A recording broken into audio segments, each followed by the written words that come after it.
Birinchi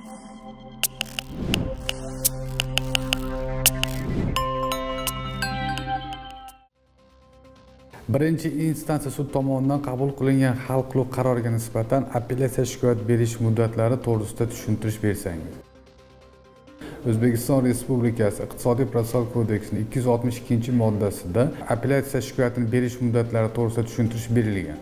Unga ko'ra, birinchi instans sud tomonidan qabul qilingan hal qiluvchi qaroriga nisbatan 1 oy muddat ichida shikoyat berish mumkinligi ko'rsatilgan. Sudning soddalashtirilgan tartibda ish yurituvidagi huquqiy ta'sir choralarini qo'llash to'g'risidagi ish bo'yicha qabul qilingan birinchi instans sudining hal qiluvchi qaroriga nisbatan esa 10 kun muddat ichida shikoyat berishi mumkin.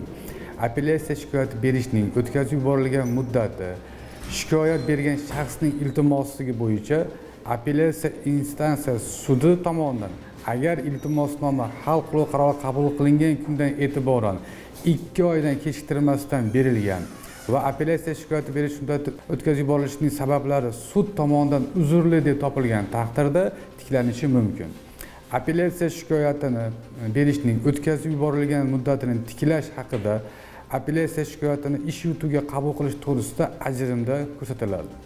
Apellyatsiya shikoyatini berish muddatini tiklashni rad etish to'g'risida apellyatsiya shikoyatini esa qabul qilishni rad etish to'g'risida ajrimda ko'rsatiladi.